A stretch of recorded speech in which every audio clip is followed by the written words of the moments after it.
So great. So again, my name is Brad Walshmit, part of the traffic calming team. We're grateful you're here to talk about Southlake Drive. Looks like we have a relatively small group, so I may ask if each of you all would be willing to speak up and sort of introduce yourself. I see Justine. Could you introduce yourself, please?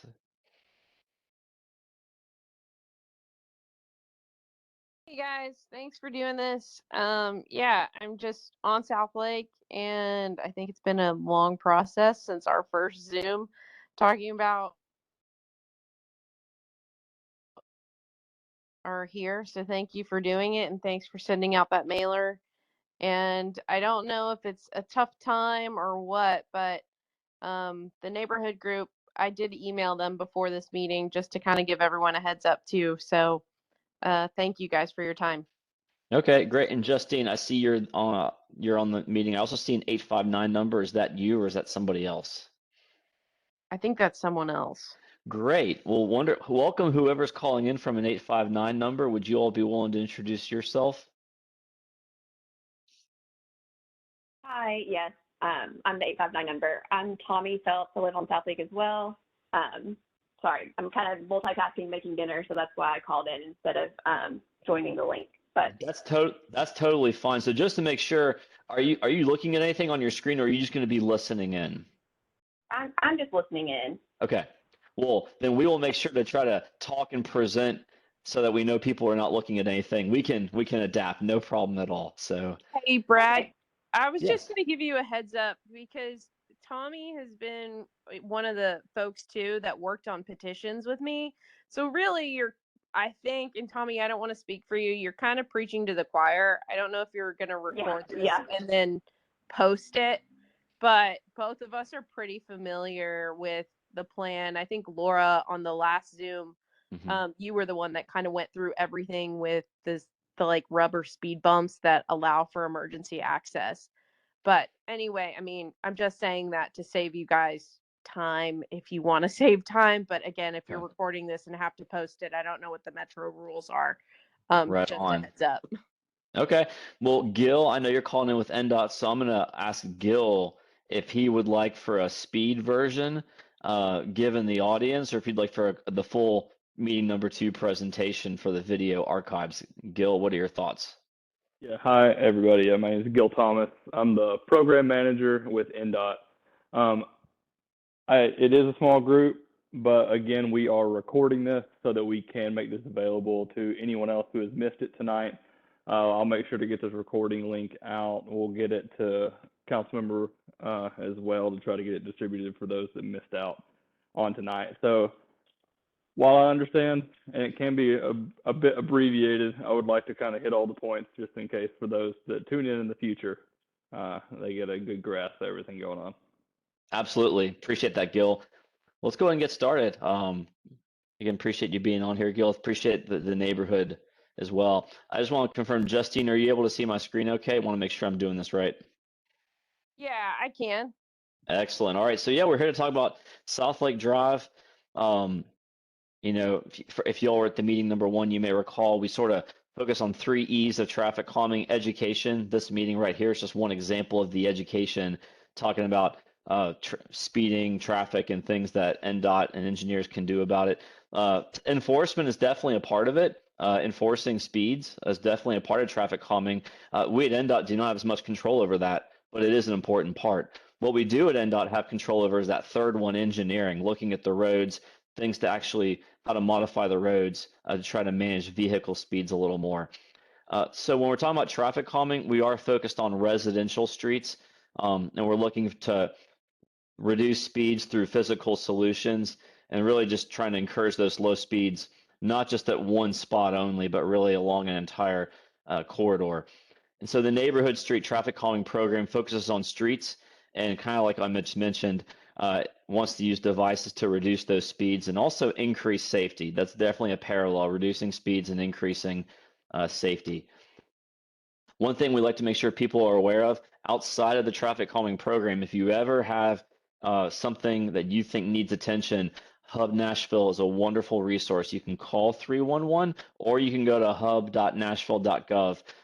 If it's about traffic calming, come to us. We're here to talk to you about traffic calming. But if it's anything else, stop signs, fallen tree limbs, storm drains that are clogged.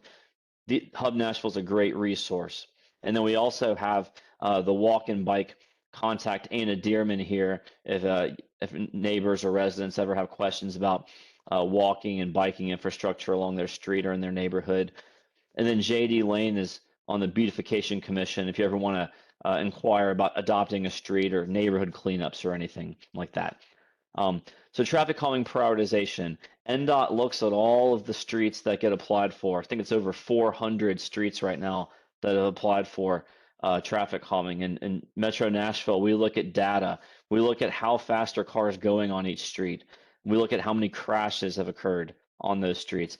And then we look at things like, are there a lot of parks and schools, things that make people want to walk, and if they're having to walk in the street.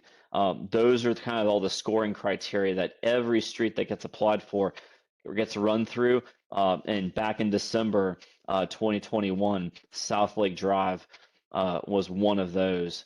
If my memory serves me correctly, it's been a while, but yeah. So again, we're talking about Southlake Drive from Antioch Pike to the south, all the way up to the traffic signal there at Nice Drive.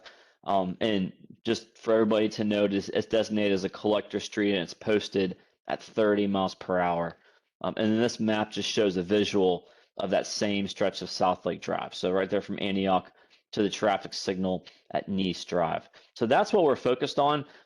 So some common traffic calming measures. What are some tools, some solutions? Speed cushions. These are black rubberized materials that get installed on the road. Cars have to drive over them to sort of manage their speeds. Spoiler alert, this is what we're proposing for Southlake Drive. We'll get to the design here in a minute. But these are very effective at managing vehicle speeds along a street, especially when there's multiple locations along a street. Signs and markings are another example. Some streets, we look at those radar feedback signs where it actually flashes the speed that you're going at to kind of let people know if they're sort of zoned out, and that may kind of give them a reminder that they may be going a little too fast over that posted speed limit. Another option, especially for when a road's kind of a relatively wider pavement, is throwing down some of these white pavement marking lines to sort of narrow the vision of where cars are supposed to be driving in.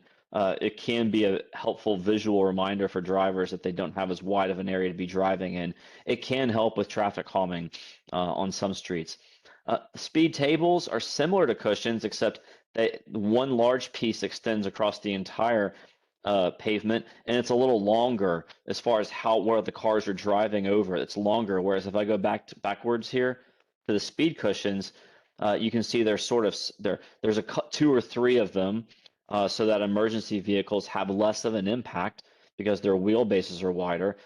Emergency vehicles have less of an impact going over these compared to a speed table, and the speed tables are longer, whereas the speed cushions are a little shorter. So that's kind of the difference between a speed cushion and a speed table. Another option are traffic circles. These are a lot like roundabouts, but much, much smaller for neighborhood street intersections. When there's enough pavement, sometimes Metro Nashville or NDOT, we're able to maybe find an opportunity for these. I think Southlake Drive, we looked and there wasn't really an intersection that had a wide enough amount of pavement where one fit, but we did look at those as well. And then chicanes are sort of one of the last tools that we look at. Again, if you look on the left, it can be done with white pavement markings. If you look at the picture on the right, kind of physical concrete things can be built. Either way, they're requiring the driver to actually turn that steering wheel kind of left and right. And anytime you're having a motorist have to turn their steering wheel, there's a better chance they may not want to go as fast as compared to just a straight road. So that's the purpose of the chicane. So we're at meeting number 2. Southlake Drive has been through a little bit of time. We had our first meeting much earlier this year, and we began the old petition process. The old petition process was NDOT provides a petition, hard copy of addresses to the neighborhood.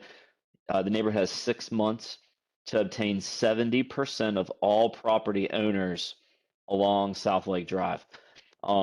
That petition, the signature threshold was not achieved, But Metro Nashville and NDOT, we've been seeing this quite a bit throughout Nashville. Many streets throughout Nashville were having difficulty with the petition, whether property owners were out of town or just sometimes people couldn't get a door answer for the hard copy petitions. It was proving to be challenging.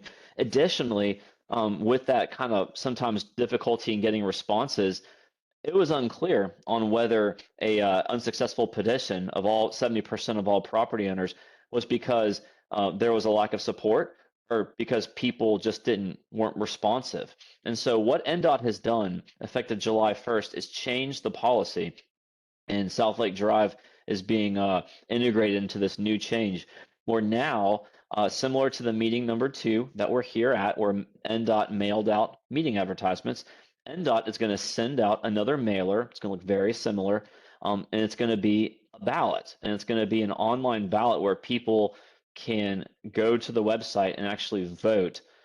Yes, they want this traffic calming design on Southlake, or no, they don't want the traffic calming design. We're going to show that design here in a minute. We're also going to show what that ballot's going to look like here in a minute. So we'll kind of give you a preview of those things. But that's kind of where we're at right now. So despite the petition, many streets and neighborhoods had a similar challenge, and NDOT listened. We listened to the neighborhoods. We listened to council members, and the change was made on July 1st. Southlake Drive is being brought in. So now, what are the next steps? Well, these mailer ballots are going to go out, and there's going to be a 6-week voting period where as soon as those mailer ballots get sent out in the mail, NDOT will start the clock basically for 6 weeks. At the end of the 6 weeks, we're going to review how the votes look. And if 2/3 or 66% of the property owners that respond vote yes, then Southlake is getting traffic calming. If not, then Southlake will not get speed cushions. And just to be clear, if there is an example street that has 100 property owners along it, so there's going to be 100 mailer ballots. Under the old way, that was 100 addresses on the petition. The neighborhood had to get 70%, 70 signatures for successful. That's the old way. The new way, if there's 100 property owners and the mailer ballots go out, but only 10 people vote. But if 7 of those 10 people that actually vote yes, that's 70% of those who responded that voted yes. So that means Southlake would get traffic calming. That's another policy change that NDOT has incorporated to make sure that non-responses weren't necessarily penalizing the process. So that is the new process in which we're going to go here at NDOT. I'm going to go ahead and show what that ballot's going to look like. I'm going to ask Justine. Justine, are you able to see the ballot now? Yeah, I sure can. Excellent. Just wanted to make sure. So it's going to look very similar to that meeting advertisement that hopefully everyone on Southlake Drive got for this meeting. It's going to have very important red font, notice of online ballot. I'm going to zoom in, so forgive me here while there we go. On the back side, it's going to have a QR code, so people can take their smart devices, the QR code. If people don't want to do that, the website is right here where people are going to be able to cast their vote. They're also going to have a link to where they can view this electronic design that we're about to show on the NDOT website. So people that don't know about this, they'll be able to click on the designs link. They're going to go here. There'll be a link to see traffic calming designs. Southlake Drive will be on that list. People can actually view what they're voting on if they're not familiar with it. And then lastly, if someone doesn't have internet, they can also just call this phone number and talk with Gil or someone else at NDOT. So those are all the different ways that NDOT kind of allows for this vote to happen. Now, Southlake Drive, we recognize we don't want to create any confusion because some people may have signed a petition and they may get this mailer ballot in the mail and think, I already signed a petition, I don't need to do anything. So what NDOT has done is we have tried to put this on the very front in red font. So if somebody gets it, they know they signed a petition, you must also vote. We've also put it in red on the second side. That is what we have attempted to do so that if anybody has signed that petition, we don't want them to get this and think they've already done their job. So that's kind of how we've tried to address that. So these are the mailer ballots that will go out. Hey, Brett. Yes, yes. I'm sorry to interrupt you. I had a question, and I think you had it maybe on a couple of slides, but um previously, but for the petitions, Holbrook, the adjacent street next to Glencliff, was part of, I guess, the the street that could vote. Is that still going to be the case for the online ballots? Yes, so if a property has frontage along Southlake, whether or not their address is actually Southlake Drive, if their property has frontage, so like a corner parcel, but if their mailbox and their driveway are off of a side street, they'll still get the ability to vote. They'll still get a mailer ballot because they have property that actually fronts Southlake. Okay, because there were a couple of properties that were not fronted on Southlake that were listed as part of the petition for Holbrook, but it's only the ones that actually kind of touch Southlake, correct? Yeah, so I'm gonna go ahead and let's roll into the design, and then Justine, I'm gonna address your comment more directly. Okay. This is going to be a very organic. So what we have done, Justine, is we have taken that design that you may have seen. We've actually kind of made a final design out of it. Everything's the same. I believe, Justine, you've seen it, but for everyone else on the call, we're proposing 4 speed cushions. We're proposing 4 longer speed cushions. And what I mean by longer is because I'm going back to the presentation here, because Southlake Drive is posted at 30 miles per hour, we are proposing these speed cushions, but because if these are a little longer, cars can maintain a speed relatively closer to that posted speed limit. We're proposing these speed cushions as far as like look at the picture on the right, the 2 examples of 2 cushions on the street, but proposing them to be a longer length, more like that speed table. And so what these are going to look like is something like this right here. I'll zoom in. They're going to look like, 6 feet wide, just like those pictures, but they're going to be 14 feet long, kind of like the speed table. So we call these longer speed cushions. So I'm going to scroll back now. So everywhere you see one of these trapezoids with a C, these 4, each one of those is where we're going to have those 2 longer speed cushions. Now I'm going to jump in. We're going to zoom in on basically the stretch between Thompson Lane and Nice Drive. Both are traffic signals, not proposing anything between 2 traffic signals. That's pretty typical in the traffic calming program. Now, if we keep going south past the Nice Drive signal, here we can see 2 examples of longer speed cushions along Southlake Drive with some warning signs so that cars that may not be expecting it can kind of have those yellow warning signs, letting them know that something's coming up. You can see Holbrook Drive. Justine, I'll get back to your comment in a minute. And then if we keep going south, we're between Holbrook Drive and Antioch Pike. You can see there's 2 more locations of these longer speed cushions, again with those warning signs. So that's the design that's being proposed. And again, each spot they're going to kind of be laid out like this, one in each travel lane. These black rubberized speed cushions that are a little longer than normal. So Justine, to your point, NDOT also modified, or didn't really modify, but kind of clarified something in the policy.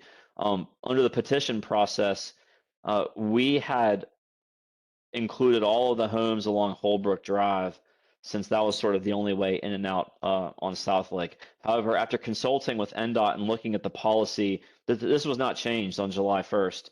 This is just always the way the policy's been written. It very clearly says that only properties with frontage along the street are eligible to vote. So that is one difference between the petition, the list of addresses, and who will get these mailer ballots. So in this case, for the mailer ballots, only the properties on Holbrook Drive that are right on the corner that actually also touch Southlake will get a mailer ballot. All the additional homes back there, since they do not have property frontage on Southlake, they will not get a mailer ballot. Awesome. Thank you so much. Yeah, so I just want to clarify that. Thank you very much for bringing that up. So that concludes sort of what we wanted to talk through. We talked about traffic calming. We talked about, let's see, we referred to that. So we talked about the program, kind of where Southlake Drive has been, where it's at right now, and then the next step, which is sending those mailer ballots out for that 6-week voting period. We've talked through the design, which is pretty much the same. We've just kind of finalized it and made it look more engineering-like, and then sort of gave a preview of what those mailer ballots will look like. Justine and anybody else who may have joined, I want to just kind of open it up for any questions or comments. Brad, I just have one more for you. And I think it was a concern brought up by a neighbor when I was trying to do petitions, which was, does the traffic calming measure of those speed bumps have any impact on snow clearance or anything like that? Gotcha. So we do get this question, and these products are installed nationwide, including in some more, I'll call it snowier areas. Yeah. So it is possible for them to be snowplowed. What would happen is these get added to a list of where traffic calming is and where these products are throughout Nashville. And Gil, I'm going to ask you to sort of confirm to make sure I'm not misspeaking after I kind of monologue here. But one of the benefits of these are that they are rubberized things, for lack of a better word, that bolt into the pavement. And so when when a big storm's going to come, they can be salted, or if really needed, they can possibly be temporarily removed. I stress the word temporarily, but the bolting allows for them to be removed when needed to sort of clear snow and ice. The other thing I can mention is that during a snow or ice event, if there are snow plows, if there is ever a case where one of these does get damaged or one of these does get moved by a snow plow, that's a great example of Hub Nashville or 311. If a snowplow damages or just you're not losing it forever. Please let NDOT know. That's sort of part of one of the maintenance activities. If that ever happens, that's one way to get it resolved. Gil, I did want to turn it over to you. Did you have anything else to add to that?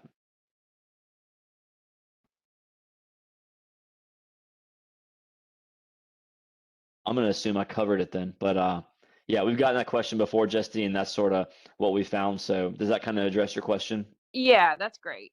That's Okay. perfect. So I appreciate it. That is one of the benefits of, you may have driven over something called speed humps in your lifetime, where they're more part of the pavement. It's actually just additional pavement. It's a little more rounded. Those are called speed humps.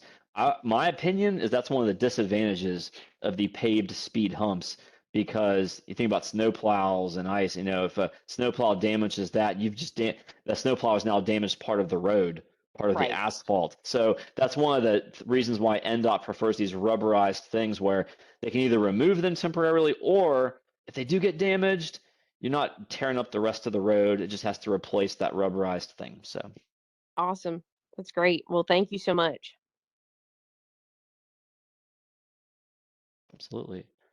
I'm gonna stop sharing here. But yeah, so that was sort of our presentation. We certainly don't want to cut you all short. We're happy to talk about anything else. Again, just to kind of over communicate, the next step is going to be, after this meeting, to send those mailer ballots out. If I had to guess, those mailer ballots are probably going to get sent out next week.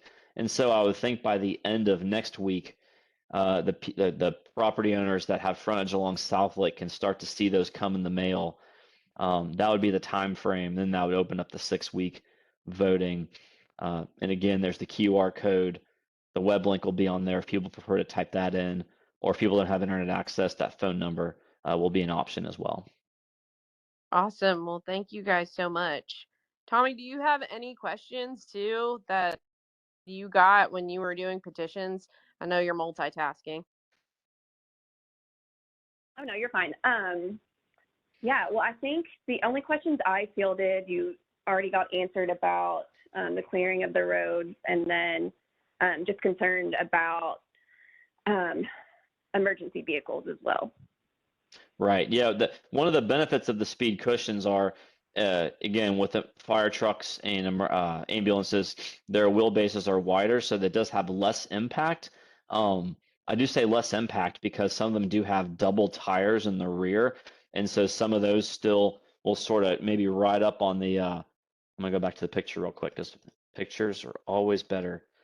Sometimes they may ride up on the edges a little bit, but they're not having to go over it completely. like they would a speed table. So we hesitate to say it's no impact. I don't believe that's a factual statement, but they do have less impact when they're sort of straddling these cushions, especially the example on the right side. So that's sort of what we've found. And You're not sharing your screen, oh, I'm Jimmy. not. I'm sorry Yeah. about that. Yeah, sorry. I was showing my video, then I completely forgot about that. So, so now I'm sharing the presentation again with the photos and the speed cushions. And again, ambulances and fire trucks, they have the wider wheelbases to sort of it can kind of clear each of these speed cushions. A lot of them do have double tires in the back though. That cannot clear as perfectly. Those may kind of ride up on the two edges where they're kind of ramping up. But that's still, I guess, a less of an impact to those wider base vehicles compared to speed tables where they're definitely going over it completely. So that's one of the reasons why NDOT is usually preferring the speed cushions on these streets.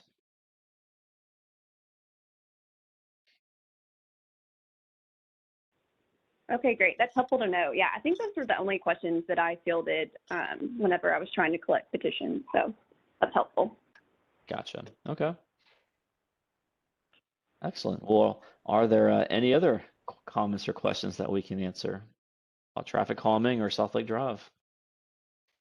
Not from my end, guys. I appreciate it so much.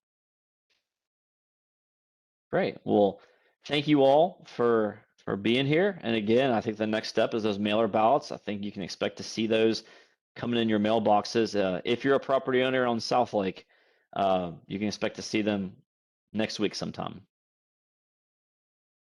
Awesome. We'll be voting. Excellent. Well, thank you very much. And yeah, that's really one of the best things the neighborhood can do is just make sure that the neighborhood, everyone's aware, so that when they get this, they'll know what it is. Just kind of hate to use the term rock the vote, but we just want to make sure people know, you know, be aware of it, go visit the website, review the design. We want people to make an educated vote, even if the people aren't aware of what it is. That's why we put these designs on the webpage. There'll be a link from that voting portal. We want to give everybody as much information as we can. So. Awesome, guys. right. Well, thank you. Yeah, thank you very much. You all have a good rest of your evening. You too. Bye-bye. All right, Bye. bye-bye.